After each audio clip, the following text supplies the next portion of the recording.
In your 40 years of mediating conflicts between warring factions around the world, what's the most important thing that you do that creates peace between the people involved? First, I never hear what they think. See, I get called a lot of names by people who hear what I'm saying. I see you've read my book. You probably can recall I was in a refugee camp in Palestinian Authority, and what all the crowd had to do was hear from my interpreter that I was an American, and a gentleman jumps up and screams at me, murderer, and another one jumps up, assassin, and another one calls child killer. Within an hour, the guy that called me a murderer invites me to a Ramadan dinner at his house. I didn't hear what he thought of me. I connected to what he was feeling, what he was needing. As I walked into that refugee camp, there were hundreds of tear gas grenades all over the lawn, shot in the night before when they had a riot there. And on the side of each of the grenades was written, "Made in USA." So when this guy calls me murderer, hearing that I'm an American, I tried to hear, what is the guy feeling? And I said, "Sir, are you furious?" And then I tried to hear his needs. "Are you needing a different kind of support from my country than you're getting?" And he looks at me in a kind of a stunned way. Apparently that's not the way people respond to him usually when he screams at them. He said, "You're damn right. We don't have sewage. We don't have housing. Why are you sending these weapons?" So I said, "Well, then that makes it clear why you'd be so aggravated. If you don't have these basics and you get these weapons sent over here, I can see that your needs are for some other kind of support." He said, "Do you know what it's like to live under these conditions for all these years?" I said, "So you'd like me to understand just how desperate it can be even for one day, let alone for many years." So I heard what was alive in the guy. Not what he thought I was, a murderer. I didn't say, "I ain't killed anybody." I tried to hear what was going on in him. And when he trusted that I sincerely cared what he was feeling, what he was needing, he could start to hear me then when I said, "Look, I'm frustrated right now because I came a long way to be here. I want to offer something. And I'm worried now that because you got me labeled as an American, you ain't going to listen to me." He said, "What do you want to say to us?" So he could hear me then. And we have a school there now, one of the schools that we call a nonviolent communication school in that refugee camp.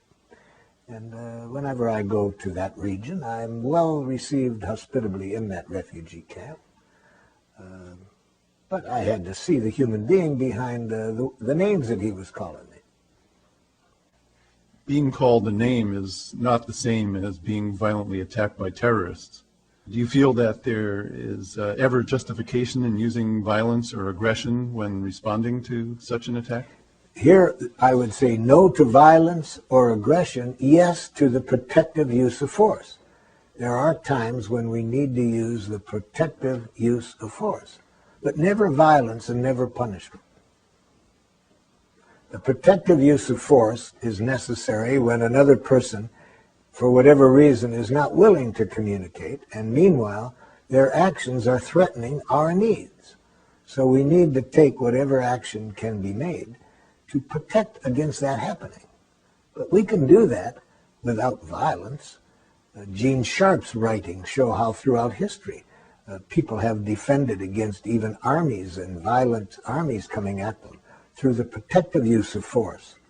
I was walking down a street in Paris about 4 years ago, a busy street, and a woman was walking next to me. All of a sudden, a man comes running up, spins her around, and hits her right in the face, and he starts for her again. Well, there wasn't time for me to talk with this man, so I used force to restrain him from doing that again. I didn't want to punish him. I didn't beat him, but I had sufficient force that I could keep him from continuing. So yes, times you use force to prevent violence, but not in the form of punishment to make people suffer because you have judged them as evil. But just talking to terrorists and the governments who harbor them doesn't seem to work either. Look at all the peace talks we've had, and the violence just continues. Well, the kind of peace talks we have, I'm not very optimistic that they can prevent violence. They're not the kind of connections that get people connected with each other's humanness. They're basically arguments, and that they try to find some compromise. We need to grow up and find out that there are far more powerful ways of having peace talks than the ones we now engage in. How would you engage these people in peace talks? Pretty much as I told you I did with the tribes in Africa, or when I've done, I was doing a little mediation between a group of Israelis and Palestinians in Jerusalem. And I started that. I said, let's look at what your needs are that are not getting met. And a Mukhtar, who was a mayor of a village, he looked across at the Israelis and said in a nice tone, does it bother you people to be acting like Nazis? And then a woman jumps up, an Israeli woman jumps up and immediately says, I should have known better than to come to this meeting. That was a totally insensitive thing for you to say, Mukhtar. And she starts for the door. She's about to leave. We have hardly had 2 sentences and people are already worse off than we began. So my role there was to help each connect at the need level. So I said to the Mukhtar, and I knew what he was reacting to. He was reacting to a law that enabled the people to be put in prison for 6 months on suspicion. He was reacting to that. I said, Mukhtar, are you needing some understanding of how your need for safety isn't met with that law? He said, that's what I'm trying to say. Well, of course, he didn't say it exactly that way. And then I helped the woman to hear that. And then it was a different connection than when she's hearing that she's a Nazi. And so that's what I do in those cases. I help people speak a language of life, which is closer to the truth, just what everybody needs, and stay away from these enemy images that can easily sound like blame, criticism, attack.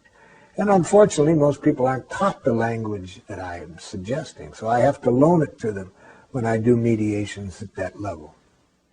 Considering the amount of violence in the news, what do you say to those who describe your ideas as naive or utopian? I see a different world than the people probably do on the television and in the news. For example, I see the violence. I work in the places with the violence. But what they don't see are the people that I work with who have a different worldview. They have a different consciousness. And these people are spreading their consciousness rapidly. So these people are what give me the hope that they're not hard to find in every country. For example, Father Chris Rajendram, a priest in Sri Lanka.